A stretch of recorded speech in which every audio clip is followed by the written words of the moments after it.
I can get money for you, but I don't do charity. I make investments. So what are we going to do to support the family, right? I need you to understand stocks. I can get you money, but I need you to learn this because think about it. She's going to college, learning all this stuff about how to go work for a white man. Why would she want to learn how to work for the family? I think working for the family is more important than working for, you know, Xerox or Coca-Cola. Your family's more important than that. So no, I'm sorry. You're not going to go to college and spend 4 years learning how to serve others and not spend time learning how to serve the family that fed you when nobody cared about you. That's what I believe, and I think that there's nothing wrong with this.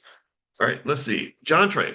While I'm in the process of gaining freedom from the corporate plantation, should I continue to invest in the employer 401k or IRA, 33% match? Hell yeah. As long as just make sure that you can get your money if you leave. But yeah, I think that's good. When's the next Prime class? We'll have one next week. Chanel hit me up about that. And I'll also send you guys a fast cash action plan. I'll send you something today, and I'm going to answer a bunch of your questions today. So if you left a question, I'll answer a lot of those today before I go to Orlando. Okay, a couple more questions, and we can bounce out. I didn't know you guys had so many questions. Next time I'll do more Q&A. So I apologize for yapping incessantly and not taking the time to do this. This is actually very helpful. Karen Allen, is it possible to invest $10,000 now and receive a good return in 10 years? Yeah, absolutely.